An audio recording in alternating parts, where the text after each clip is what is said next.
Is this a beautiful spot or what? I've got camp pretty well set up here. Just want to give you a quick tour. As you can see, my boat is in the water there. I got a campfire going. And let me just walk you around camp here for a little bit so you can see.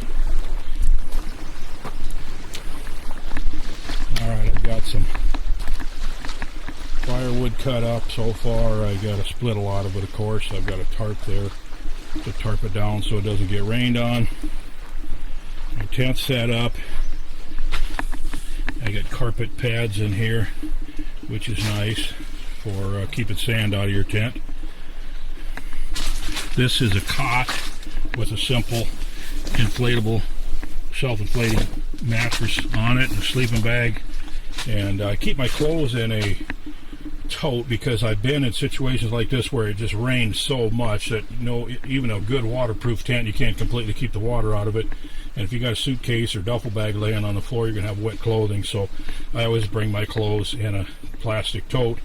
And of course I got some bear spray, which I hope I don't have to use, and a flashlight.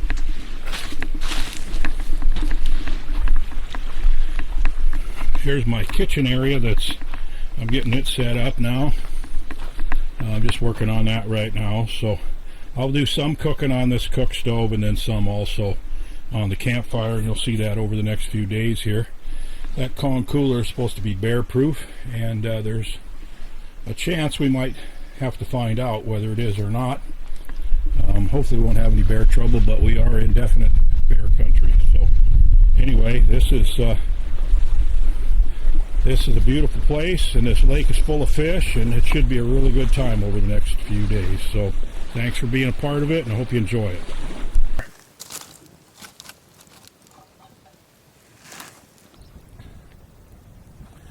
All right, supper's on the stove, and we're just going to have a little sustenance tonight, but tomorrow we are going to feast. I'm really hoping to catch some pretty nice northerns tomorrow and bring one of them back for a poor man's lobster and show you some interesting way to fix that, which you probably have not seen before.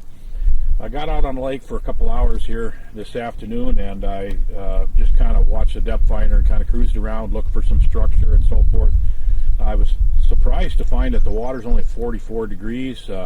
Not sure what to think of the walleyes at 44 degrees. They may still be spawning, but I did find a couple of bays where the water temperature was 50, and that's probably where the northerns are going to be. So I'm pretty excited about getting out in the morning and really catching some fish.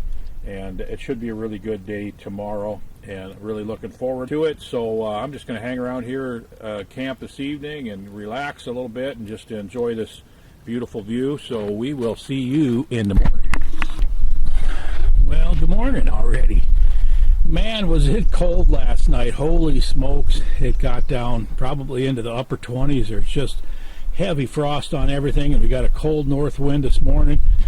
Pretty tough going for fishing here today, I got a feeling, but we're going to go out and give it a try. I had a nice big breakfast of pancakes and blueberries and bacon, and really good hearty breakfast. I'll be good for a long time, and we're just going to brave the cold here and go out and see if we can shake a northern loose. I know I'm the first person on this lake this year, so at least the fish haven't been looking at any lures. So here we go.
I found that shallow bay back in there, I figured that's probably where the northerns are going to be, and it turned out pretty good for me.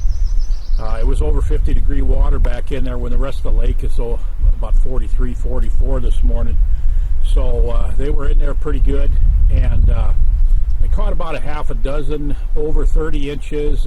Biggest one was the biggest one I measured was 34, and probably another 20 or so just little dink or hammer handle northerns that I really had a hard time getting those between 24 to 27. You know, I was really looking for about a 25, 26 if possible, because you can't keep anything over 27. And so I really struggled. I thought I'm not going to be able to find one the right size for a meal, but eventually got that 26 incher, and I'm going to cook it up here in a little bit. The baits that really worked were this baby bulger. I caught the most of them on this. It's a double-bladed bucktail, I guess you'd call it, that my son makes. And I tried another bait that he gave me a bunch of baits to try up here, and this was one of them. I really like the color, and this one looks really good in the water. The difference is this one doesn't have blades that open wide and give you a lot of resistance, so you have to reel this a lot faster, and to keep the blades really spinning good and get that vibration that you want. I think this is going to be really good in the summer, and I'm really expecting to catch some muskies on it. This bait here, because it's got the wider blades, I could fish it a little bit slower in this colder water, and that's why that worked. This baby bulger is a bait that he's been making since he was in high school, and man, I have literally caught hundreds and hundreds of muskies on this bait, and as you can see, it's a pretty good northern bait too. I also caught a few on a spinner bait. This is just a regular 3/4 ounce spinner bait with a gold blade and fire tiger skirt, and that was a pretty good bait for slow rolling through the areas where there was a lot more weeds, and that didn't seem to matter if there was weeds or not. I did catch northerns out of the weeds. You know, it's just last year's dead weeds, but there was quite a few just kind of on the flats. Pretty much all of them, in fact, I think all of them were between 2 and 4 feet deep, and most of the weeds were in 3 and 4 feet. So anyway, it worked out pretty good. Got some nice fish, and actually saw one walleye follow the baby bulger, so I know there's some walleyes in there too. And I'm going to go ahead and get this. It's only 2 o'clock in the afternoon, but I'm hungry. I had breakfast at 6, and I'm going to go ahead and get this northern cleaned up, and we're going to make a really good meal out of it. The wide bones are much easier to take out of larger fish. I usually like to do about a 30 incher.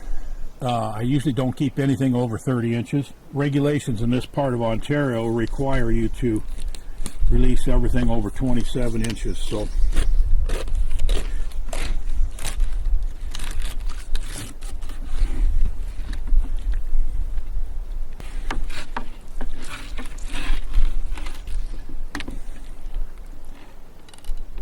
you can hear them. So you want to start right on the edge of the Y bones, and you want to work right down. You can feel the bones, and you're going to have a sliver of meat about, there it is right there.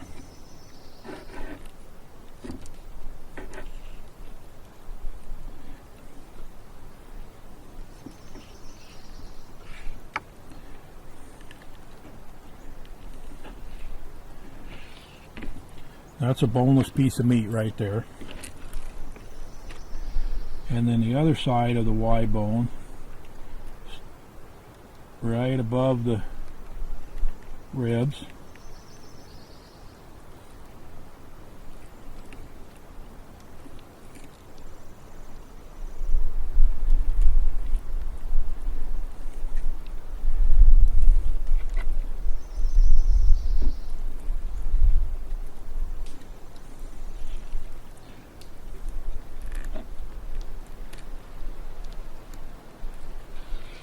There, and that piece of meat has all the Y bones in it.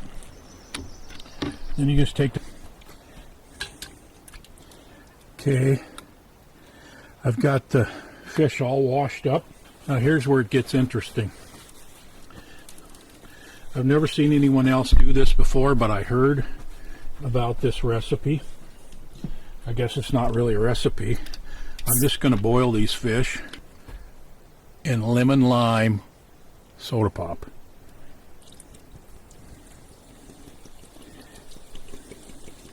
Some people use salt water. Some people use some sugar in their water. This is a really interesting way to do it. Now, here's a recommendation. In fact, it's very important. Do not use diet soda pop when you're doing this. It's anything with aspartame in it, you got to make sure it never heats up, because it can be poisonous from what I hear. I'm no scientist or doctor. I don't know that for a fact, but this is what I've been told. So anyway, we're going to boil this for a few minutes, and in the meantime, we're going to make some beans. Okay, we're simply starting with 1 can of pork and beans.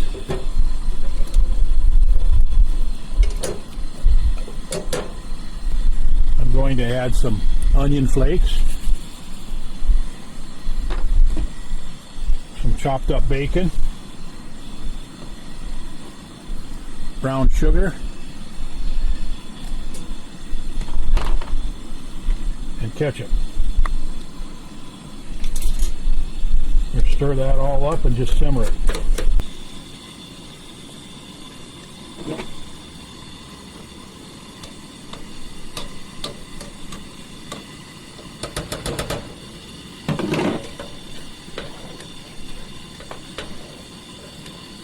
Okay, the beans are done, the fish is done. I've drained off the liquid, and I'm just going to put a half a stick of butter in there and some garlic powder, about like so. And I'm going to stir that all in, melt it all good, and in a minute we're going to have an amazing fish dish, I hope. First time I've ever done it exactly like this, so we'll see. Well, a friend of mine told me to be sure and try making poor man's lobster with 7-Up. Now, Sprite, 7-Up, lemon lime, twist up, whatever, it's all kind of the same thing, but this is the first time I've ever done it. Oh, wow, you can taste the lemon. That's really good. Maybe a little bit of salt, or maybe garlic salt instead of just garlic powder. I'm going to do that again. That's really good. Beans are good too. My favorite way to make beans from my mom. So, this is poor man's lobster. I don't feel like a poor man right now. I think I may be the richest man alive, actually. Thanks for being a part of this. We'll be fishing walleyes in the next video, so subscribe and be sure to stick around for more videos coming up.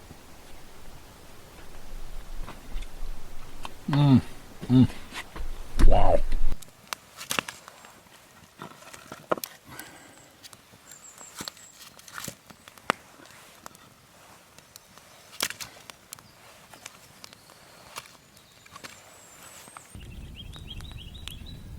Good morning, everyone. Thanks for joining me today. It is a cold day in the North Woods in the wilderness of Ontario. It's May, what is it, 19th, I guess, and we are excited about walleye fishing today. I'm expecting it to be tough. It was cold again last night, definitely probably in the upper 20s, and lots of frost on everything.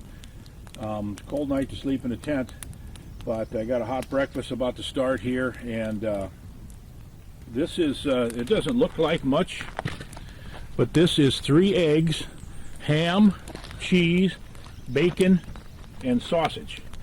And I just make them up before I leave home. I just drop it in boiling water, and I'll heat that for, just boil it for 12 to 15 minutes. It makes a really good breakfast. I was really concerned about catching northern pike yesterday. If you watched yesterday's video, you saw that we did get them figured out. We found some really nice pike, and we're able to get the right size for a meal. Now today, any walleye will do. We're hoping to have walleye for supper, and it's going to be tough, but you know how walleyes are notoriously difficult to catch after severe cold fronts, and that's what we've got here. But I got a couple ideas. I'm going to go out and pitch some jigs, maybe pull some bottom bouncers and spinners and just try to find some. Typically that's what I would do when I hit a new lake like this. It was just like pull a bottom bouncer and spinner with some gulp worms or something like that, and then once you kind of figure out where the fish are, then you go back and jig them, and we'll just have to see what happens. But glad to have you along, and should be a pretty good day no matter what, because we are in the wilderness on wilderfish, and we'll see you in the boat in just a moment. Alright, my strategy here this morning is to work my way down these rocky shorelines. The water temperature only at 44 degrees. I mean, that's basically the temperature that the walleyes spawn at, so they could still be spawning, so I'm looking for the types of gravel areas where they would typically spawn. And I'm just going to work my way down the shoreline with the jig and a little plastic, and we'll just see what happens.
Well, as I anticipated, it was a really tough day of fishing today.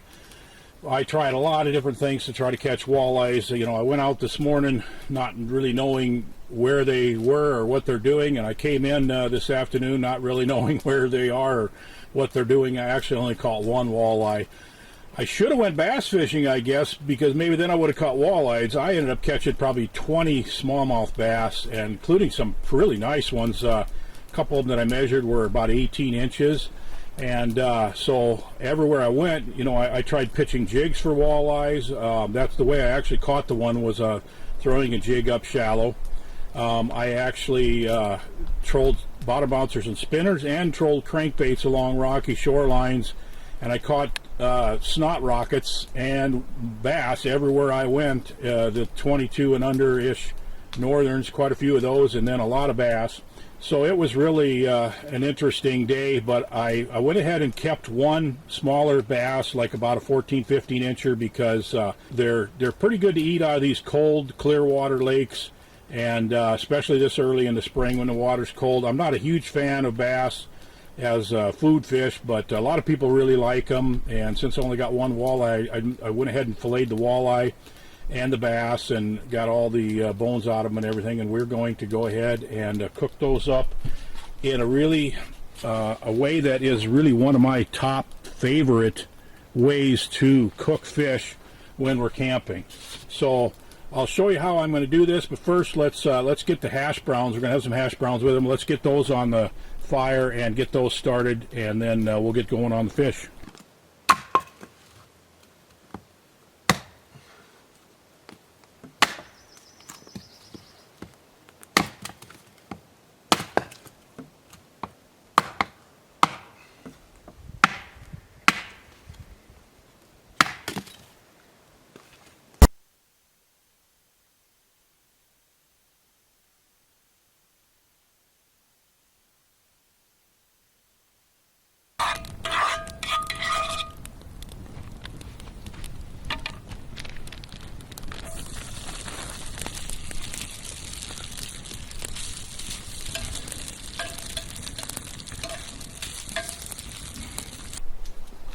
Okay, I've got 2 pieces of aluminum foil here.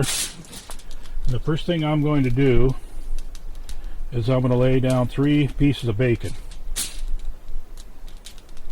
And yes, I know I had bacon for breakfast, and I'm having bacon for supper, and if I had a chance I would have had bacon for lunch too. I like bacon.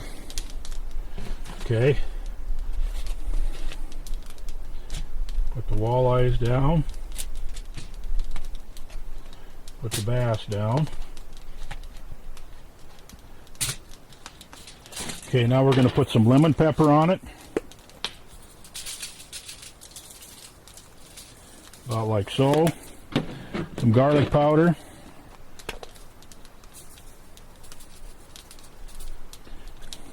A little bit of salt, not too much salt. And some Lowry seasoned salt. Okay, we've dressed those up good. Now we got to have some butter. Butter's been sitting out all day, but it's really hard.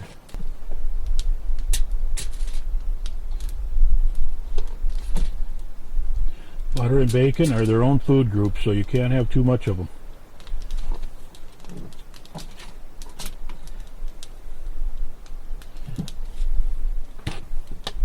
Okay, now hold the ends in. There we go. Now we're going to put this on the fire, bacon side down. Now we're going to put this right in the flame. You can actually set it on the coals. If the coals aren't too hot, it doesn't take very long to cook that way. It doesn't take long to cook this way either.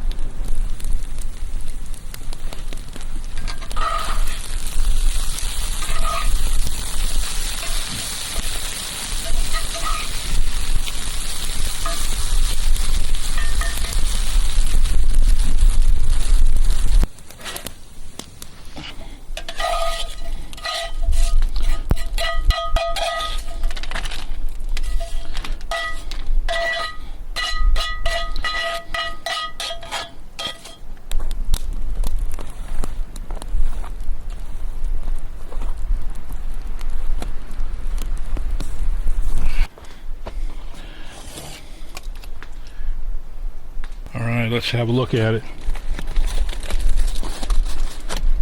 Oh, that looks good. The bacon's pretty limp, but the fish is definitely done.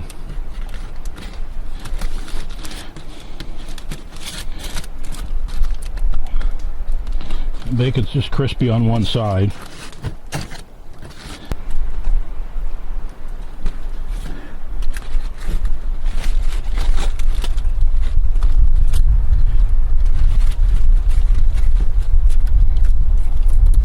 This right here is some high living, folks.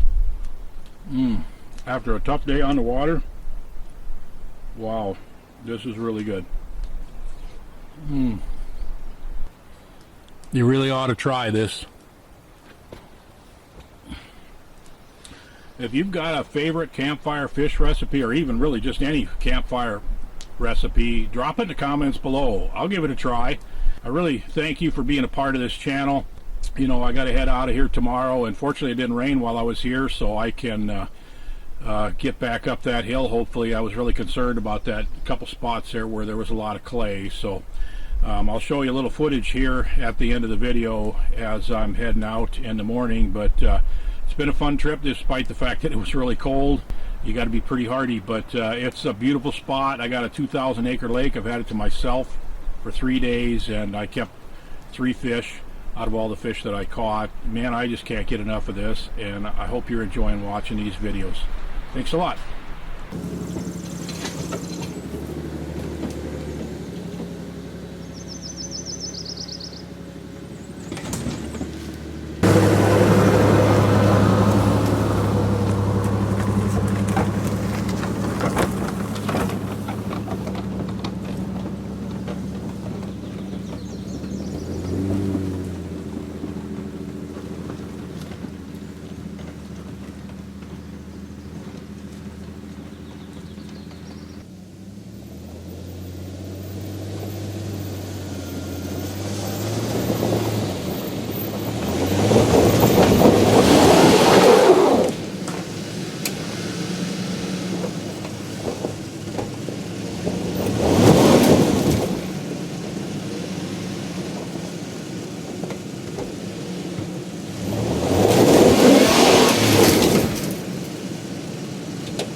Well, we're on our way into the lake on this rough road. It's about 2 hours of this, and it is raining. And I looked at the radar before we left cell service, and it looks like maybe there's an hour of rain left, and so hopefully it'll be done raining when we get there. And I'd hate to set up camp in the rain. And we've got ribeyes for dinner tonight, so I hope we can find some dry firewood and cook our ribeyes over the fire. We've got 3 days of fun coming up, and I've got my wife Sherry, my favorite fishing buddy, with me. And you know what they say, shared hardship is bonding, so we should be really well bonded by now, and this trip might be even more bonding. Well, good morning. We made it in here last night, and it was drizzly rain when we got here, and we set up the camp in the rain, and we grilled ribeyes in the rain. Did manage to get a fire started, and had hash browns and ribeyes for supper, and then went to bed about 8:30. And it rained most of the night, and but it's let up now. It's about 7 o'clock in the morning, and I just got done rigging up the rods for walleye fishing today. And Sherry is cooking bacon and eggs for breakfast. Sure is nice to have someone else along to help with the cooking and so forth. And because it rained all night, I wasn't going to start a fire this morning, but it's pretty chilly, and I got a good fire going here. And I did it just so I can tell you about a really good bushcraft tip for starting a fire when it's really, really wet. And the tip is, if you have enough Boy Scout fluid, you can get a fire going. So we're going to put the boat in the water after we eat our bacon and eggs, and go catch some walleyes.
Sun's peeking out and the fish are biting. That's a really nice walleye. We've been getting pretty good here. That's pretty much an average. The biggest one we caught probably was around 20 inches. We've already kept 3, and we've been doing some bottom bouncer fishing. We caught a lot that way, pulling bottom bouncers and spinners. We caught a few trolling crankbaits. I've caught like twice as many as Sherry. Just want to get that in there.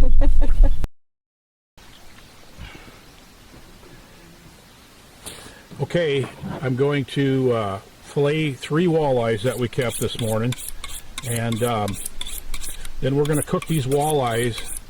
We're just going to fry them, pan fry them in oil, and using my special breading that I make myself. I've got another video on this channel that shows you how to make the breading if you're interested in trying it. Then we're going to have some fried potatoes and onions, kind of like a shore lunch here today. And we kept 3 out of all the walleyes that we caught this morning, about 16, 17, and an 18 incher. And so I'm just going to flay them out and take the rib bones and so forth out, and then we'll get them in the pan, and it should be really good.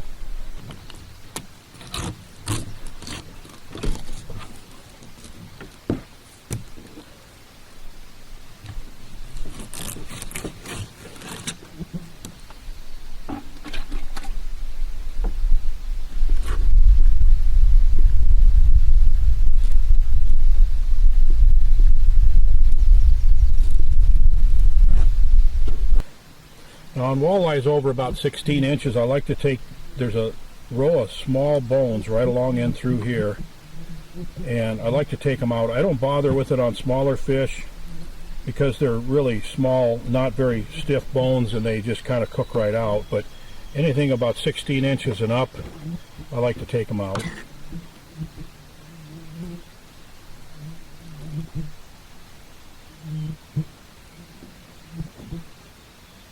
So they run through about like that, and you got a fillet that looks like that when you're done.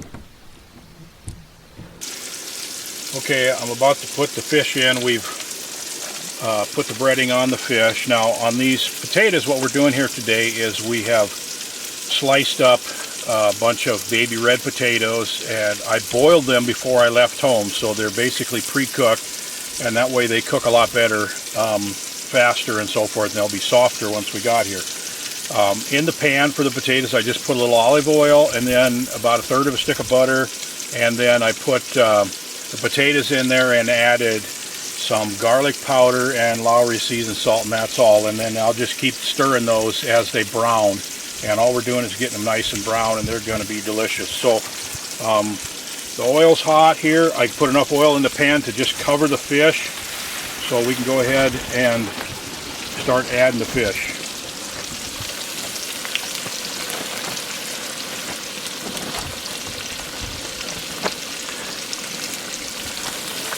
And you don't want to add too much at once because it cools the oil down as you put the cold fish in there. So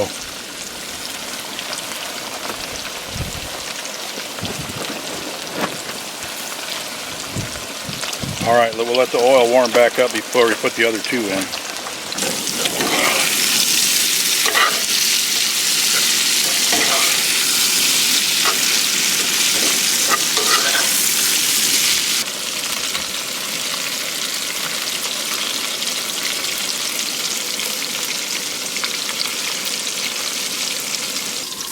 Now we're going to add some onions to our potatoes, and it's a good idea to wait till almost the end before you add the onions, because the onions burn pretty quickly. They'll turn black before your potatoes are done. So the potatoes are probably 3/4 of the way done. Most of them are starting to get brown and so forth, so I'm going to go ahead and add the onions in, and then I'm just going to cook them until these onions are nice and limp.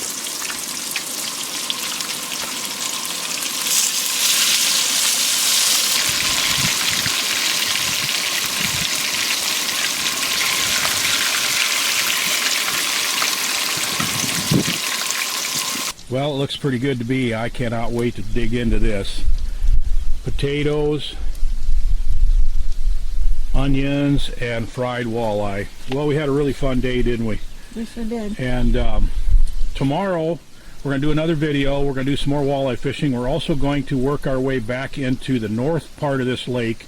There's a channel that goes from the lake we're on to another part of this lake, and I have never been through there. The water's pretty high, so I think it'll be fairly easy to get through. I did bring my push pole in case we have to push the boat, and there's been a beaver dam across it before, so we might have to pull our boat across a beaver dam. I don't know, but the water's high right now, so it'll be easier than normal, and we want to get in there and see if there's any big northern pike in there. So thanks for joining us.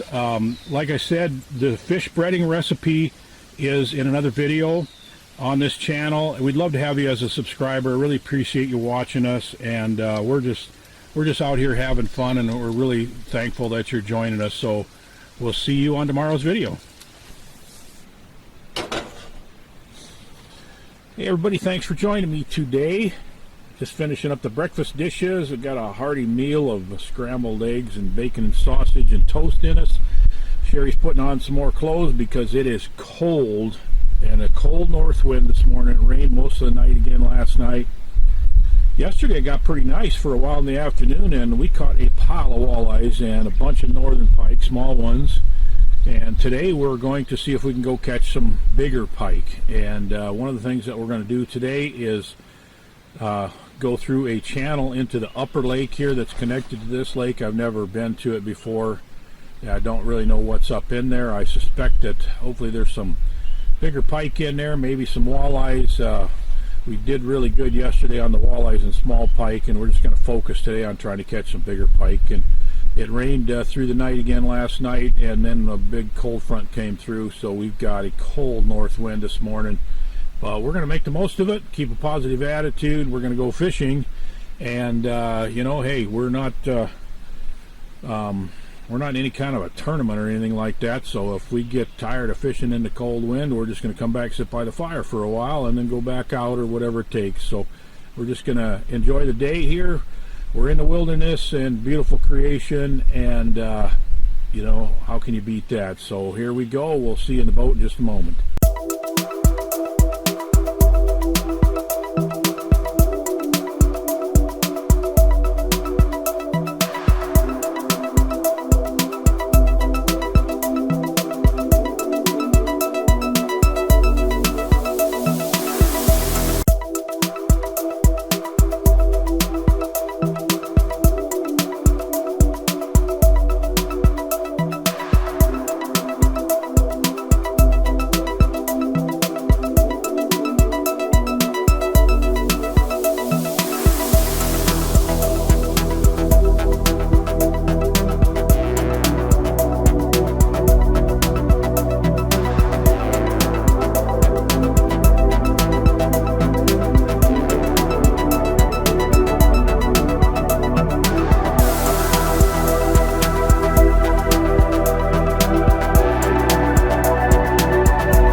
So we fished a bunch of these shallow, dark bottom bays, which is where all these northerns are right now. And there's last year's weeds dead in there that gives them a little bit of structure, a little bit of cover. We've caught probably more where we found the cabbage weed than when we found the reeds. But we've caught a lot of these pike, and for some people it might be fun, I guess, to catch 100 snot rockets a day, but frankly, pretty obvious there aren't any big pike in this lake. So I think we're just going to go ahead and go back and do a little more walleye fishing. I'd like to take some walleyes home, so we'll probably do that. I want to show you a way that's really simple to leave a piece of skin on the fish. That's easy to do, because anytime you take walleyes home from Ontario, you have to leave some skin on each fillet to get them back through the border. And then for supper tonight, we're going to show you a really interesting cowboy stew that we really like to make when we're camping. It's a recipe that a friend of mine showed me when we were in high school.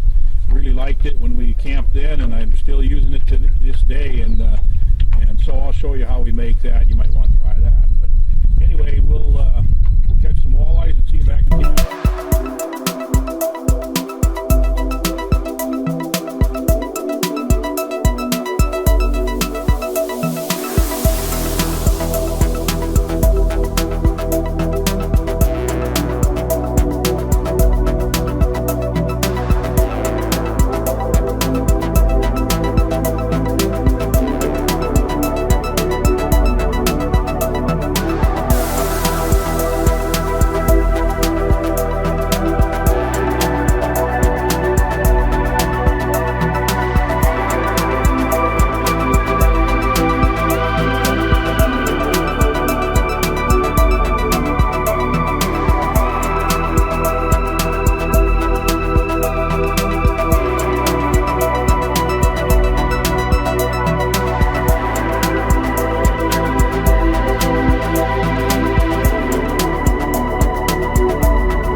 Well, okay, it was sure disappointing not to be able to go catch some really nice northerns. I thought we'd get some big northerns today.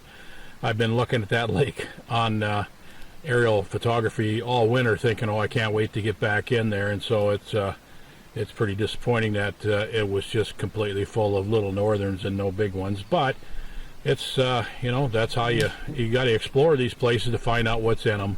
And now we decided to go out this afternoon and get our walleyes to take home.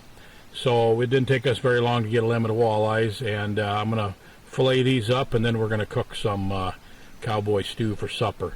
So I just wanted to show you a real simple way here to leave a little bit of skin on. It's the easiest way that I know of to leave the skin on. That's easy to take off once you get home, and you have to have the skin on when it goes across the border. So we'll just walk you through the process here.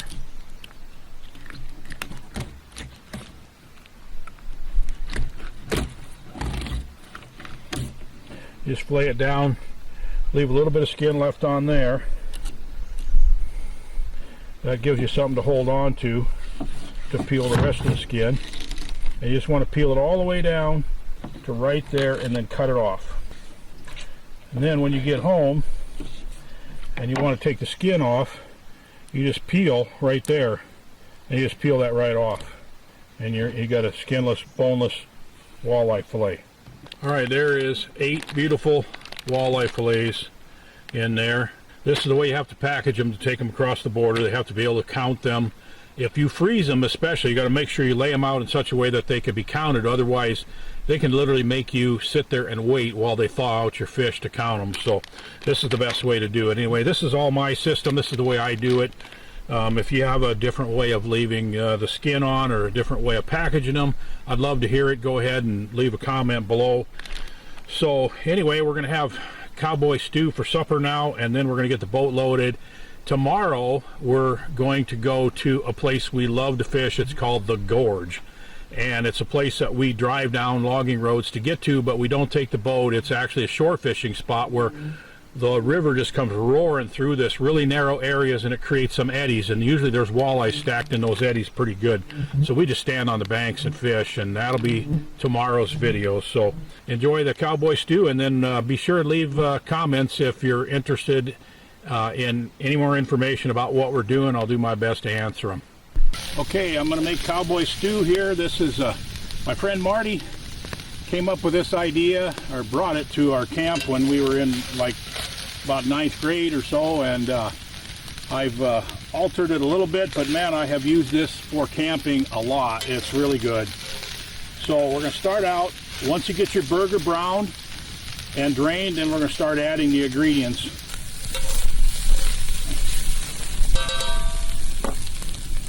Okay, the first thing we're going to do is we got about a pound of burger, which is about right for 2 people. 1 pound of burger, 1 can of pork and beans.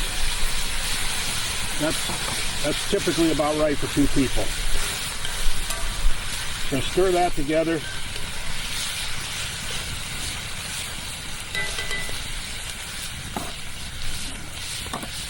And then we're going to put in this is about 1/4 of a sauteed onion. If you like onions, you can do a little more than 1/4 of a, maybe do a half onion or something like that. I don't like the onion flavor to overpower the stew. Okay, then we're going to put in some bacon crumbles, some Heinz 57 steak sauce,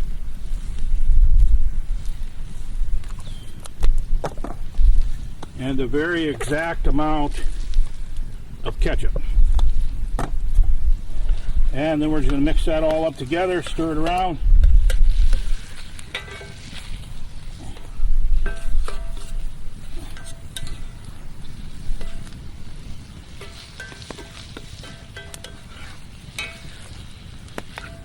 Now we're going to take this off the main part of the heat so it'll just simmer.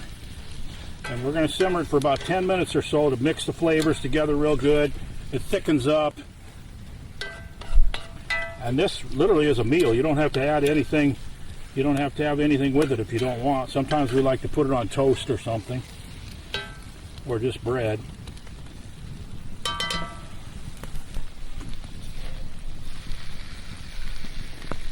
Oh, that looks good.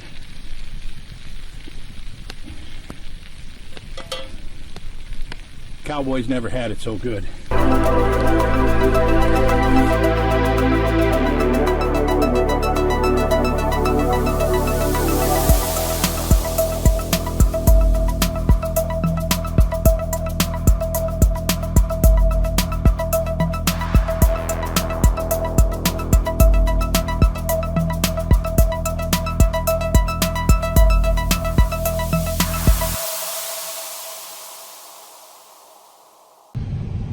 Here's your bushcraft tip of the day. When you wake up in the morning and it is really, really cold, even though it's May 27, and there is frost on everything and your water bucket is frozen, well, just get in the truck and crank up the heat. That's your bushcraft tip of the day.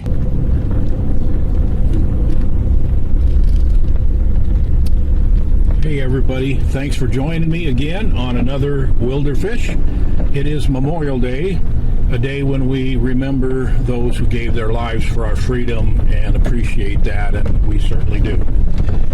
We woke up this morning to 25 degrees and a lot of frost and ice, and we are on our final day, day four of this particular wilderness fishing adventure, Sherry and I. And we're packed up, got camp packed up, we're on our way home, but we got one more stop to make that I really want to share with you, and this is going to be kind of a short video, but we're going to go to a place that we call the Gorge, and it's a place that we have caught a pile of walleyes over the years, and occasionally some northern pike and smallmouth bass, and it's just a place where there is a really narrow area in the river. Ooh, I'm almost stuck. Ooh, that's hard on stuff. Anyway, you're going to really enjoy this. It's going to be a short video, but we're just shore fishing. We're just going to drive up down this logging road to where we get to this spot, and we'll share some pretty interesting stuff with you because it is a really fun place to fish. So hang on, it's going to be kind of a short video today, and thanks for joining us. Welcome to the place that we refer to as the Gorge. It's just a narrow spot where the river rushes through here, and then it spreads out, and there's some eddies at the bottom right down below here. We're going to spend a little time walleye fishing here. We're simply going to use an 1/8-ounce jig with a twister tail. And if the walleyes are in here, they're stacked in here.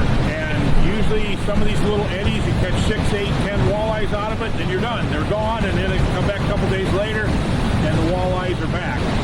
But so let's go down and see if there's anything here today. And it's a beautiful spot, fun place to fish, and usually there's lots of walleyes here. So hang on, should be fun.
thought this might be short but sweet, and I was half right.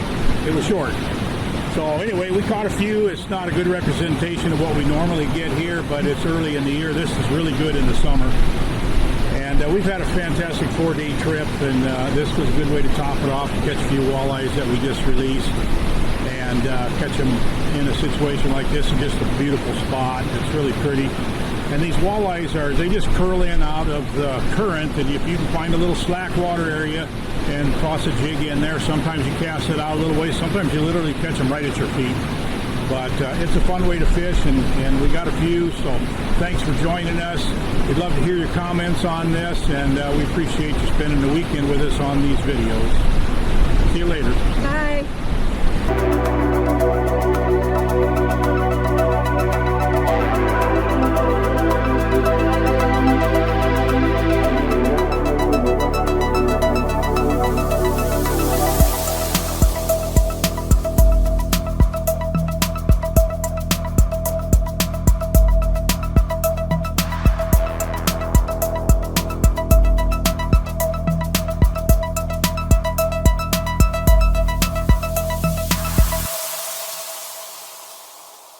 Hey everybody, welcome to another Wilder Fish. Now, today we're not exactly in the wilderness, but we are fishing.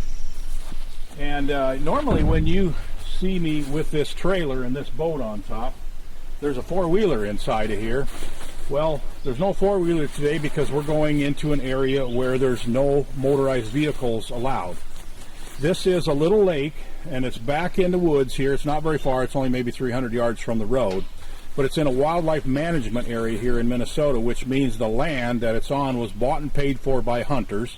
Well, it's good for fishing too, because if it wasn't in this wildlife management area, the whole lake would be surrounded by cabins and homes and docks and everything like that. But there's no motorized vehicles allowed in here, so we're going to walk back into it, and I'm going to take this boat. And there's two reasons why I'm going back in here. Number one, I've heard that this lake has a lot of bass in it.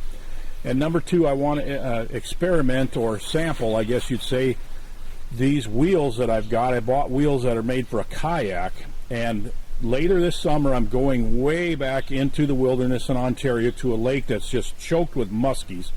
I mean, it's literally a lake where you catch 30 or 40 muskies a day, and I fished it several times. And one time I noticed where there's a creek that runs out, and this creek goes down through a rapids and a waterfall, and there's another lake on the other side of it. And so as soon as I saw that, when I walked down through there, I thought, I got to figure out how to get a boat down in here. So rather than drag a boat across all the boulders, I'm looking for a way to put the boat on some kind of wheel. So I bought these kayak wheels. I'm going to put them on, and I'm going to try to see how it works to pull this boat back in here with those wheels, and just, I guess today's going to be a test to see how well they work. So let's get this boat unloaded, get the wheels on it, and see how it works as we go back into this lake. And I hope it's as full of bass as some friends of mine said it is.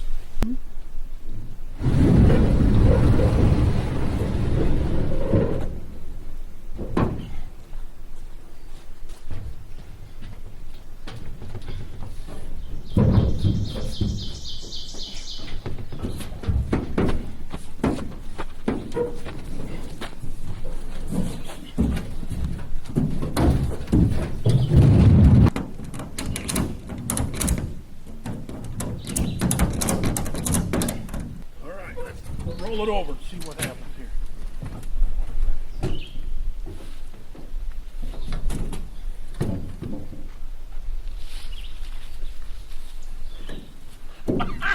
That is awesome. Look at that. Oh, that is awesome. Check that out.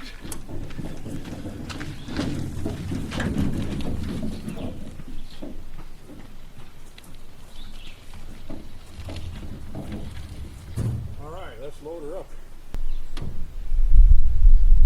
All right, it's really well balanced. I like it. Okay, I've got a battery here. I'm going to use a trolling motor in here, so I've got a battery and a trolling motor.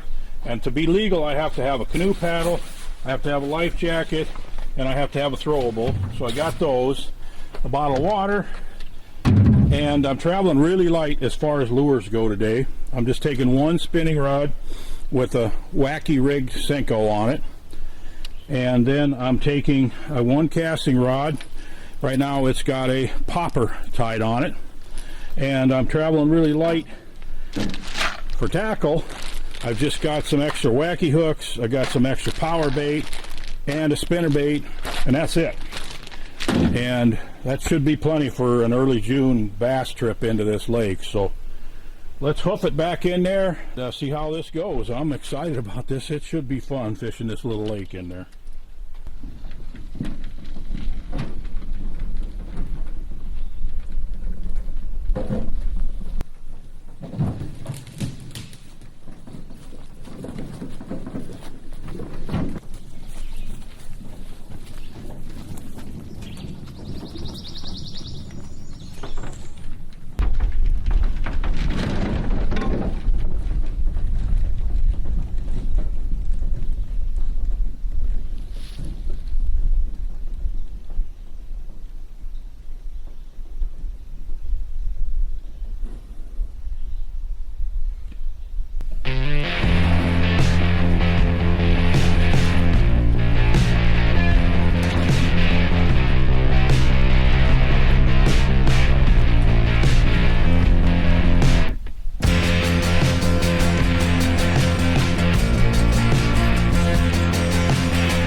Holy smokes, what a fun lake to fish. I'm literally getting a fish on almost every cast. I've never seen anything like it. This lake is just absolutely choked with bass. Oh! That's kind of a little bit above the average of what we've been catching. Been catching a lot of 13, 14 inchers. And I've been catching them on this wacky rigged Senko.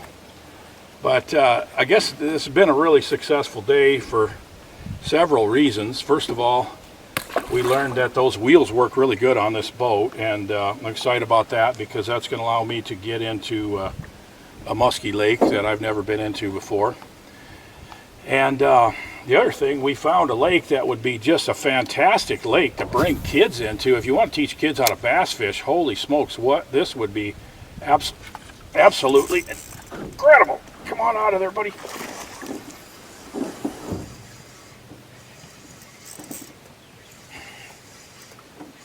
This is another little nicer one. Okay.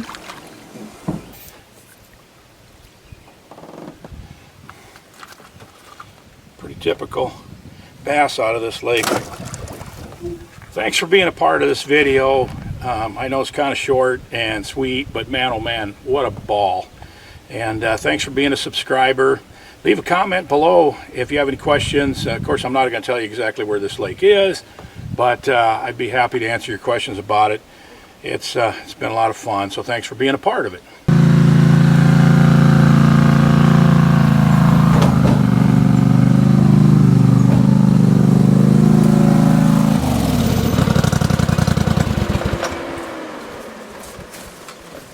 Hey everybody, guess what's awesome? Today is awesome because I'm headed into a lake that I've never been to before, and I'm in the bush, and this lake is supposed to have some big pike in it. Now, a friend of mine told me that he was in here 4 years ago and he caught some really nice pike. Now, of course, really nice pike doesn't mean the same thing to everybody, but this guy's legit and I think he's right. So I'm going on into this lake, and it's a steep hill down into this lake. I'm going to drag this boat down in there, and then the challenge is going to be getting it back out. I don't know if I can get a four-wheeler down to it to drag it back out, but we'll see what happens. I've got a ruffed grouse right here making a bunch of noise, but it should be a fun day. So let's get this boat down this hill and see if we can catch some northern pike. Thanks for being with me today.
Okay, well, it's the end of June, and I'm expecting the northerns to still be somewhat shallow, and so I'm going to start out by just casting into some of the weedy bays. I'll probably end up doing some trolling today as well, but first of all, I'm going to start with a couple of very basic presentations. Number one, the 3/4 ounce spinnerbait, and number two, when it's not quite as weedy, this is fairly weed proof, but this is a baby bulger, double bladed bucktail, 1.5 ounces, and I'm using a pretty stout rod on it. It's the same rod that I use for muskies, for small muskies in these remote lakes.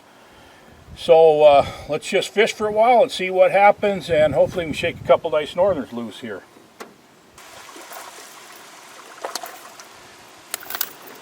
That was not what I was hoping for.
Well, I pulled into this bay here just to get out of this wind for a little bit. It really came up. It is really screaming out there, and it's big whitecaps are rolling to the point on the east end of this lake that it's basically getting to the point it's dangerous in this little boat.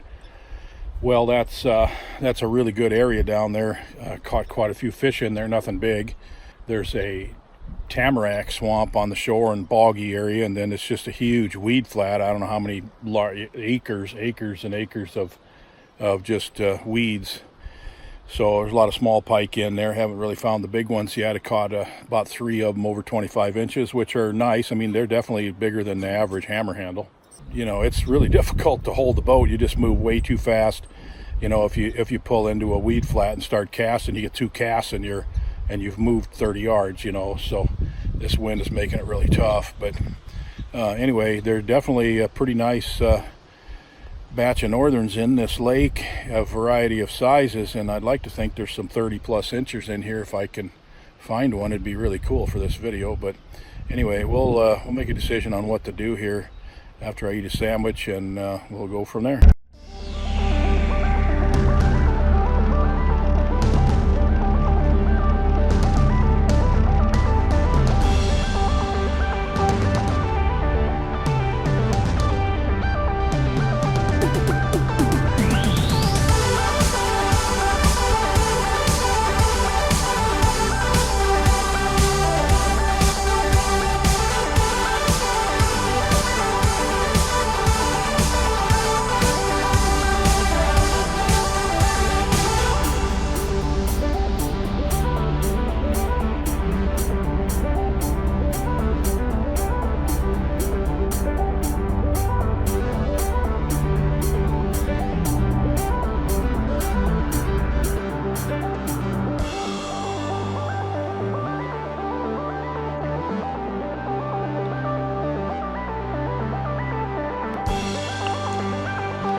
Well, I got back up in the northwest corner of this lake here where I can get out of this wind a little bit.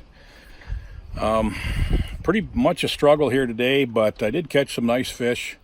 Caught a few trolling as well, and didn't quite break the 30-inch mark, which I really had hoped that I would, but considering the conditions, I can't complain. It's just been a beautiful day in here. It's just a gorgeous lake back in here, and it's nice to have it all to myself as usual, but just wasn't meant to be as far as catching some bigger fish. I'll bet there's some bigger fish in here. It's just that the places where I think they probably are just about impossible to fish in this wind. But so anyway, it was a good day in here, and I'm happy with it, and I just enjoyed exploring a new lake. Even, you know, you don't always catch a ton of fish in these. But so the next question is, am I going to be able to get my boat out of here? That's a really steep hill, and I'm gonna have to try to see if I can get my four-wheeler back in here and try to drag it out. So we'll take it from there. Next time you see me, we'll be on land.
Well, that log was really in the way, and I just couldn't quite get under it. I ended up bending my handlebar a little bit, and I had to winch my way through it. Fortunately, I got out of there. I mean, I really didn't think I was going to get through that, but I managed to get through it. Got the boat up on top of the hill there, and so I just came back to pick up this rope that I used with the winch.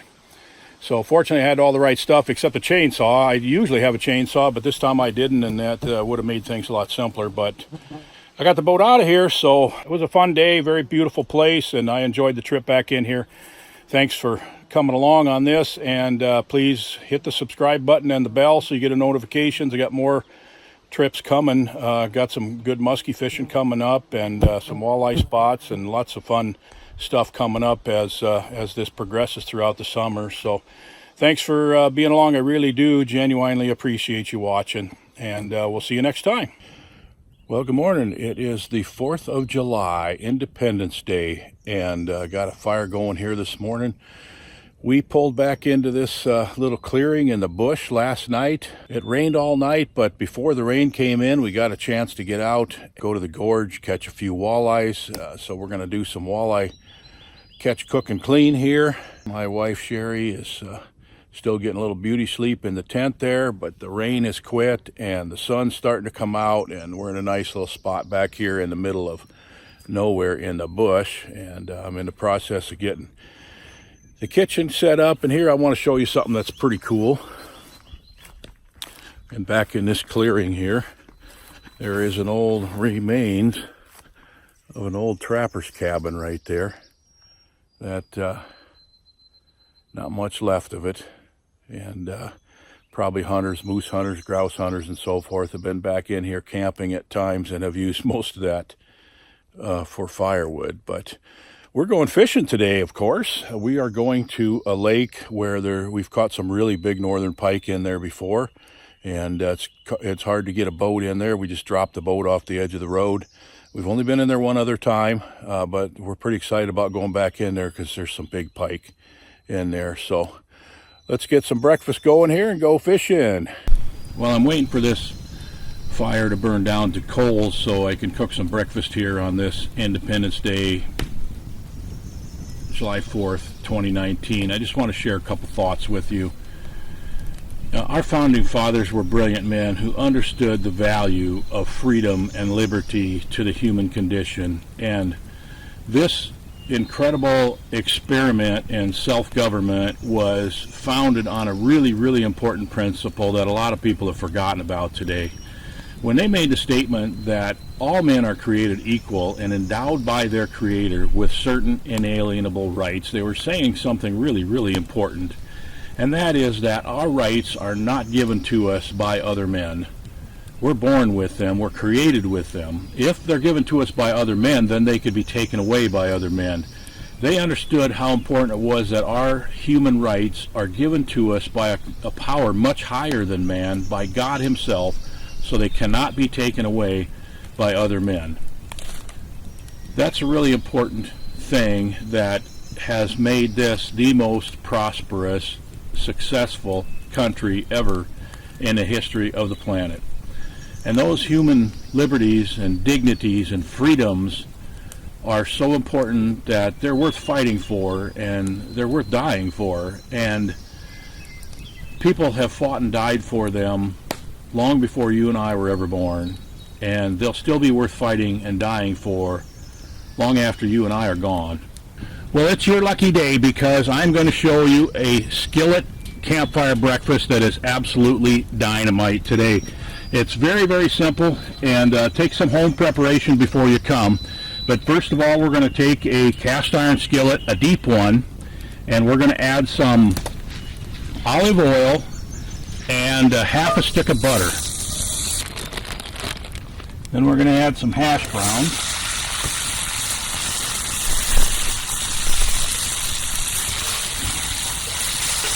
Pack them down good.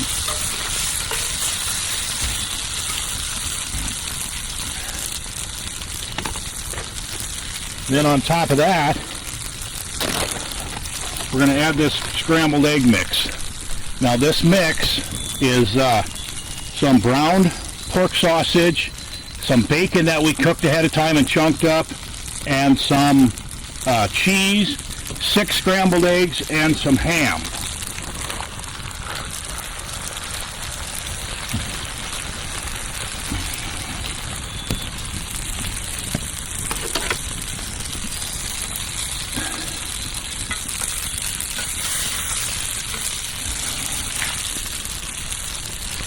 Well, that's all there is to it, and we gotta move this off the heat a little bit.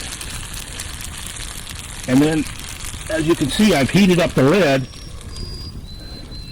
so when you put the lid on, it helps heat from the top down. Now we're going to kind of keep this off the edge here on low heat, and we'll check it in about 10 minutes. And hopefully the hash browns will be browned on the bottom, and the eggs will be cooked on top, and towards the end then we're going to add some more cheese to the top of it. Alright, she's cooking good. Now you really have to be aware of the heat and moving it on and off the heat and so forth. So it's been cooking about 10 minutes here. Temperature is pretty important with this. And then we're going to put the lid back on here for maybe another 3-4 minutes. Ooh, the cheese is melted. Boy, that looked good.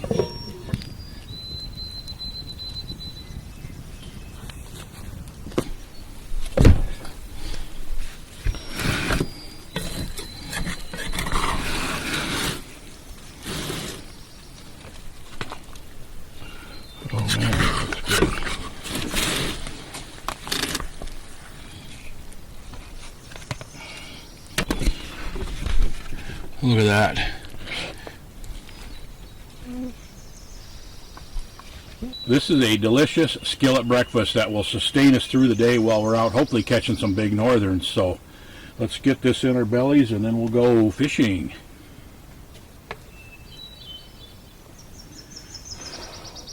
Man, that's really good. Mm-hmm. Well, it's a beautiful day here in the wilderness, and we are at an absolutely gorgeous spot. There's a lake back in here. You can see this weedy bay behind us, and we're just going to dump the boat in just off the edge of the road here and go back through this weedy bay where it opens up into a lake back in here. And normally we never tell you the lake that we're fishing, and most of them don't have names, which is the case with this one, except that we've named it. And that's why we're going to tell you the name of the lake is Barb Lake. And we called it Barb Lake because we brought your friend Barb in here about 4 years ago. And Barb caught not just her biggest northern of her life, but 2 biggest northerns of her life. So we know there's some really good pike in here. We're going to hope to find a couple of them today. So it's just a gorgeous day in the North Woods, and it should be really fun to go in here and explore a little bit and try to catch some fish out of this lake. So thanks for being along with us. What I'm going to try to do here is I'm going to pull the boat forward, and then I'm just going to jackknife it really hard, and this drops right off into the lake, okay? Mm-hmm. So it drops right off. So what I'm going to do is try to jackknife it so the wheels both kind of go, so we're square and the wheels go off at the same time. Mm-hmm. All right? And when that drops off, then it'll just kind of lay right on the frame of the boat trailer. So I'm going to need you to kind of stay here and watch, kind of help me know, that I'm square, and let me know when the wheels go into the water. So it's late when it's on the frame of the trailer, then we should be able to unload the boat. So you ready? Yep. All right. Looks pretty good, yeah. Square.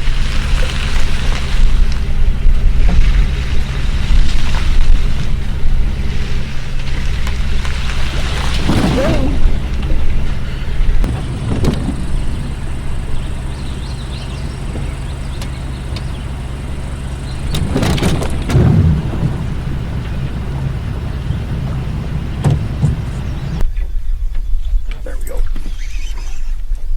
Nice one too.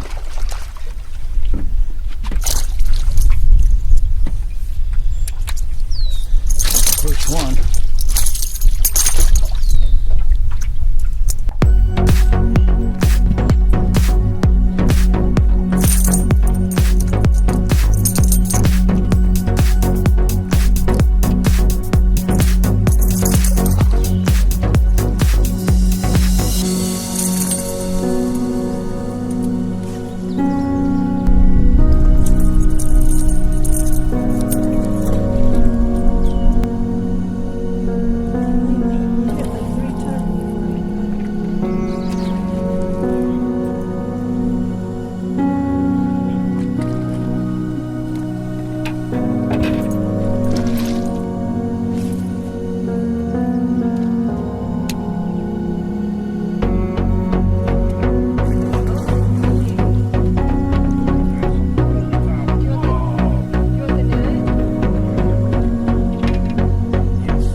turn him to you.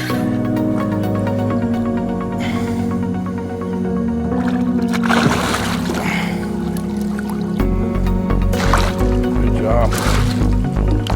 Well, we have had a great day here of fishing. We've caught a lot of nice fish, and it's just been a gorgeous day in the North Woods. Couldn't ask for anything better. We caught quite a few nice fish. I caught one about 36, 37 inch here. A pretty nice chunky fish, 13, 14 pounds probably. We also lost a 40 incher, unfortunately, that you didn't get to see, and it's too bad. I would have really liked to show you that fish. But we caught quite a few other nice ones and a bunch of small ones. But you can't fish all the time. We know we got to eat too. So we're going to head back to camp and clean this one northern that we kept.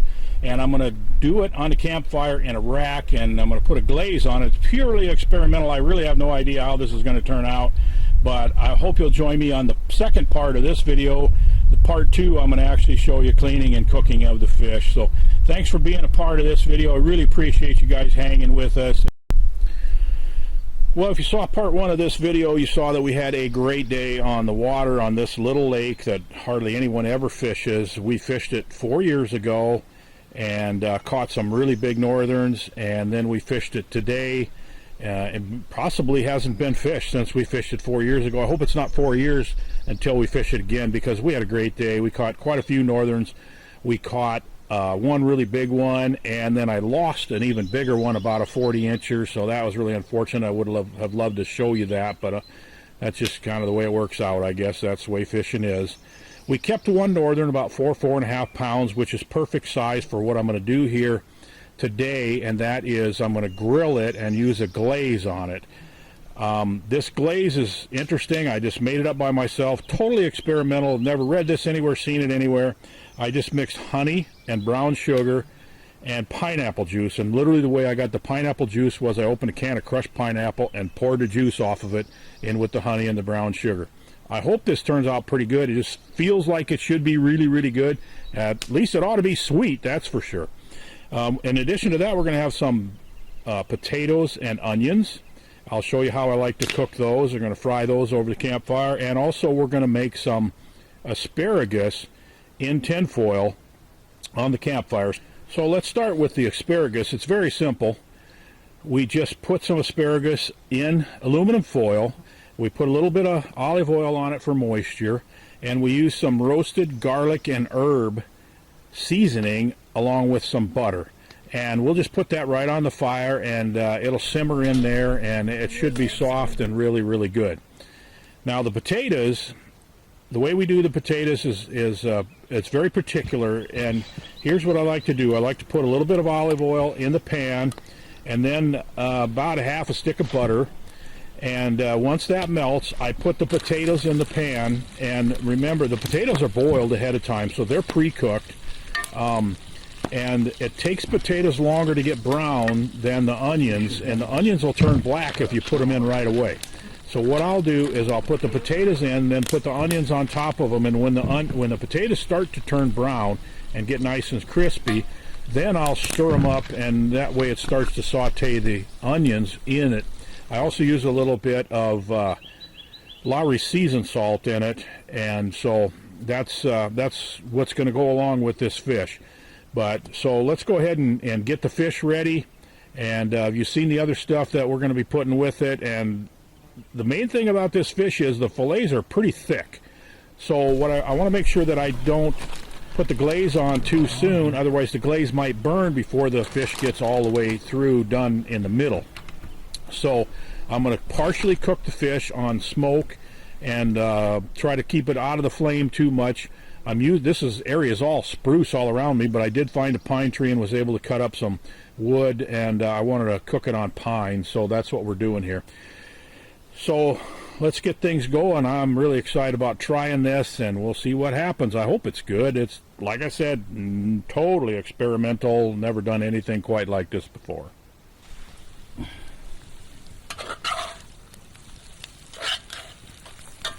Boy, these potatoes and onions are looking delicious.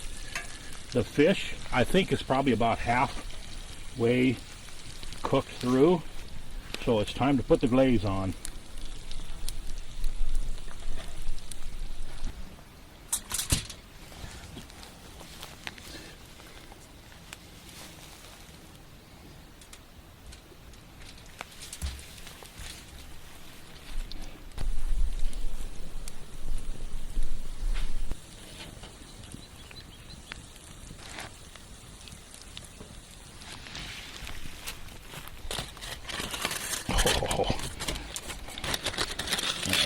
really good.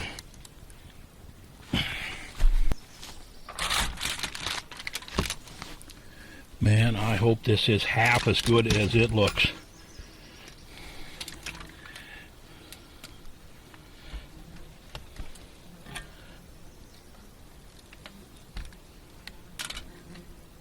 Well, one of them stuck a little bit, the others aren't too bad.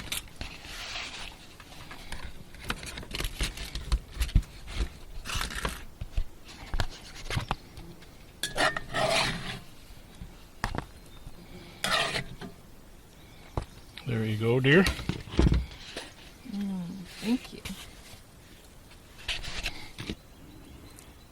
Well, what an awesome day and awesome meal. You ready? Ready.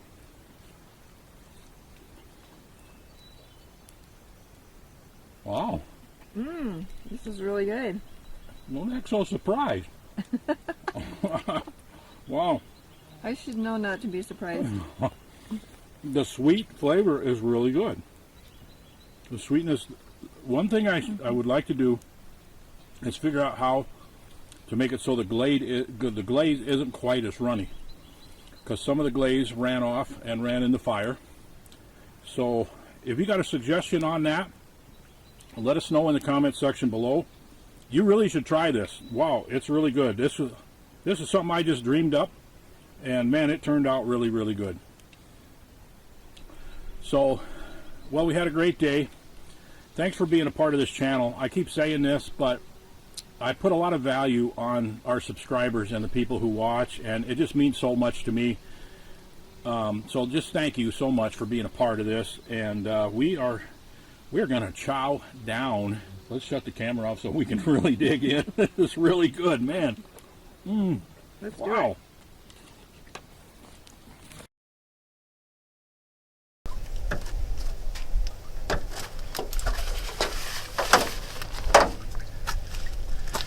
Well, here it is, September 21st, and I am in the bush, and I'm muskie fishing, one of my favorite things to do. And I'm at a lake where I wasn't really expecting to come to, but some things have changed. I came up here for a few days to fish the absolute best muskie fishing lake in the world. But the absolute best muskie fishing lake in the world is very difficult to, well, it's impossible to get into after heavy rains, because it's got a long sloping bank, pretty steep, that you have to go down to get your boat in the water, and then of course you have to drive back up it to get your boat out, and it is clay. So when it rains, you don't get in or out, and it's been raining all day. So today's Saturday, and it's supposed to have a little bit of chance of rain tomorrow again, so it'll probably be Monday. It's supposed to be in the upper 60s and sunny on Mondays. That's probably the day that I'm going to go to that lake. So I'm here, and this particular lake that I'm at right now is a lake that I have never fished before, but my son was in here a couple weeks ago. Him and his wife caught some pretty nice muskies in here, and it's one that I've always wanted to go to. So I drove the hour and a half to get back in here, even though it's only 2 hours till dark, just because I wanted to come in and explore it, fish a little bit for muskies this evening, and then probably spend the day in here tomorrow too, if the prospects look good for this evening. So thanks for being along with me. This should be really fun, and I'm really looking forward to hopefully seeing some big muskies at the side of the boat, and maybe even one in the net.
Holy smokes, that's a skinny northern.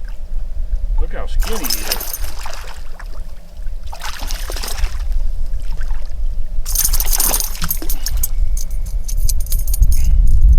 And that's a 32-inch northern that don't weigh 6 pounds.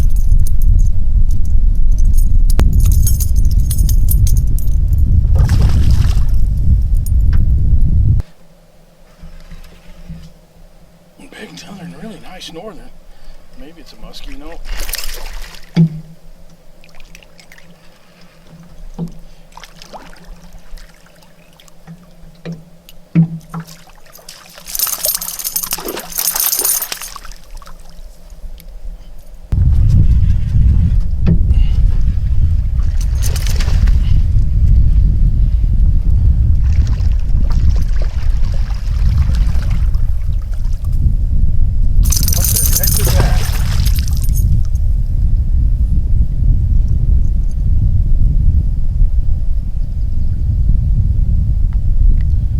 Idea what I just caught.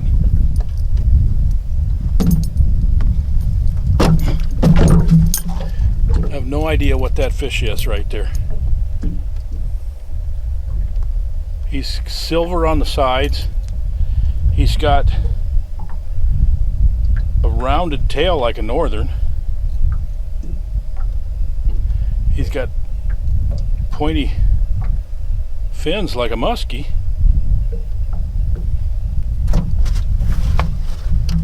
I literally have no idea what this is. That is a... Holy smokes. I don't know what I got here. It's some kind of a cross or something. Like the opposite of a tiger muskie. Maybe it was a female northern and a male muskie or something.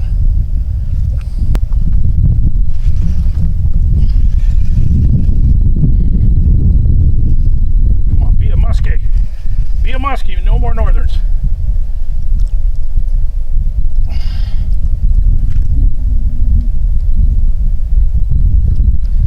Settle for a big smallmouth.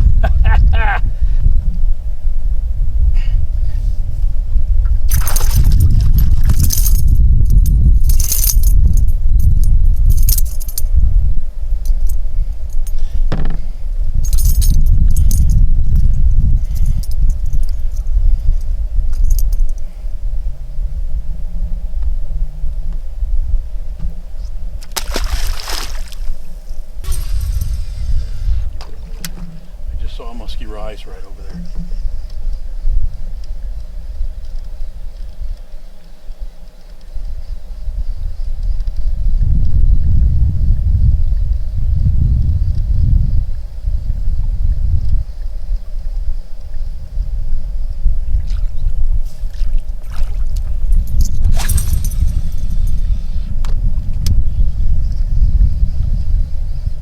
I got him. I got him. Got him. He's a good one. Oh! Oh! I lost him. Dang it. Dang it. Oh, crap. Oh, man.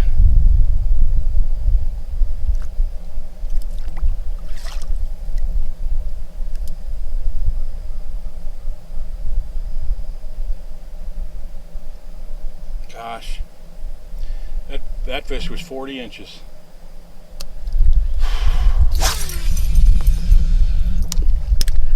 I don't know if I did something wrong or what. I got him halfway to the boat and he was just gone.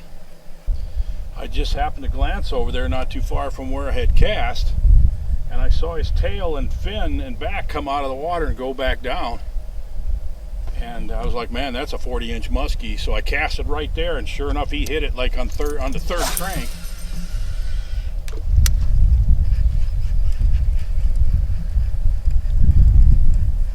Well, that was another close call.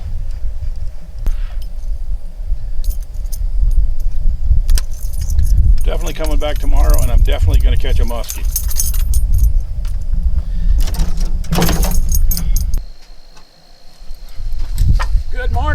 awesome people.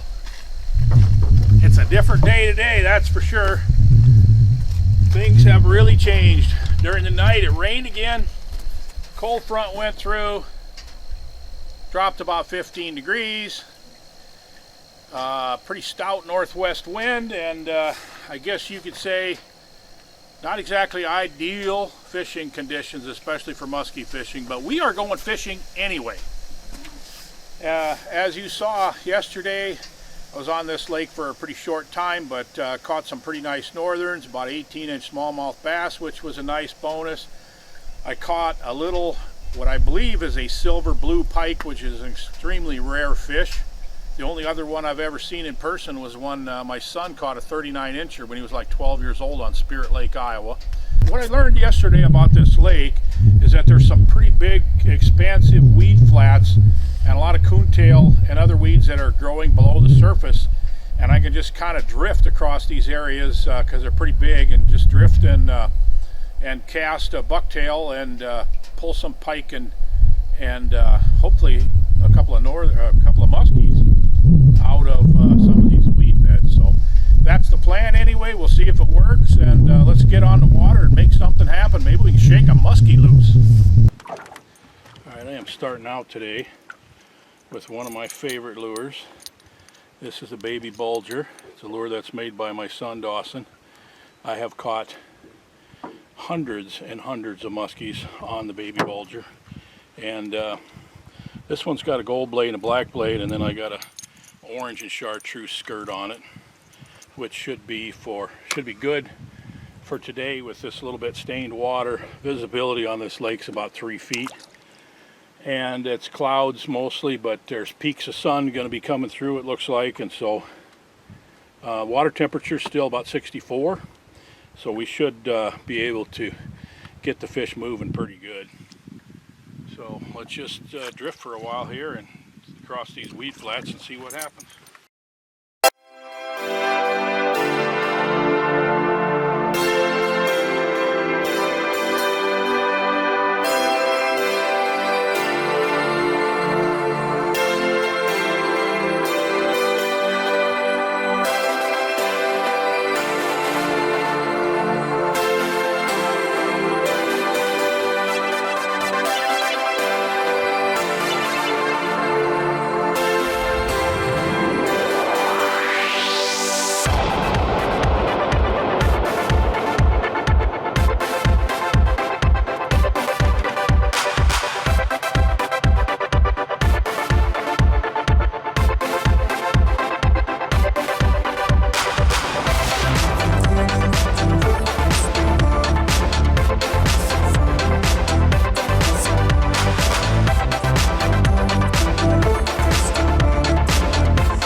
Alright, I got a muskie. I don't think you saw me catch it because I went back here to show it up close to you like this, and screen was black and it said the memory card is full. So in the meantime, while I'm changing the memory card out, this boat drifted up against the shore. But anyway, it's a 30-inch muskie. Very pretty colored fish. And hey, we're all about muskies today, so I'm very happy with it. All right. Here's your... Let's see if we can get this boat off the shore here.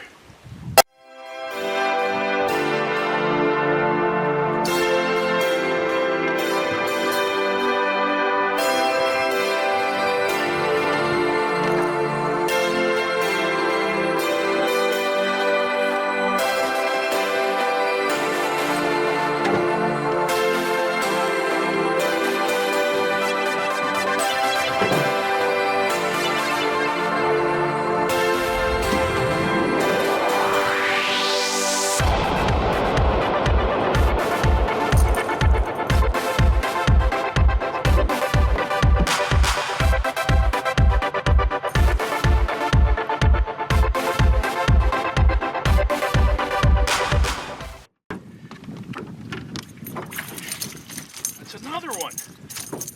That's a silver blue pike. I can't believe it.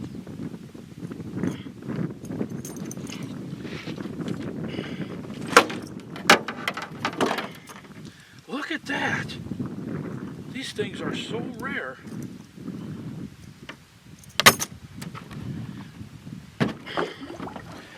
That is a silver blue pike. I'm sure that's what it is. It's a little bit bigger than the one I caught yesterday. Look at that. That is fantastic.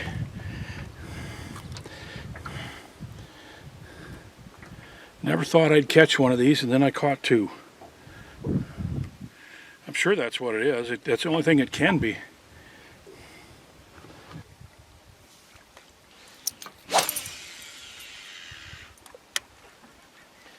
Well, I guess it's about time to call it a day. Been a fun day of fishing, despite the fact we didn't catch much, but you know, caught a lot of northerns, some pretty nice ones. We're you know, after a severe cold front like this, you know, your expectations aren't very high. But I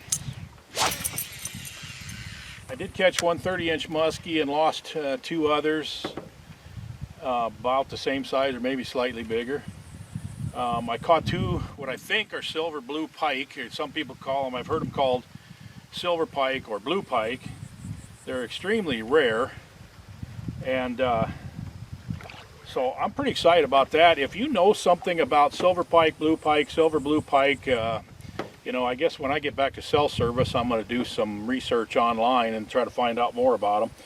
But drop a comment below if you've ever caught one. Let's see a picture of it. And you know, if you think I should be using some different lures, you got a favorite lure you'd like to see me use or something like that, you know, let's hear about it. Drop a comment below. Appreciate your input. Thanks for being a subscriber. If you're not already, then hit that subscribe button, for crying out loud. We got more videos coming.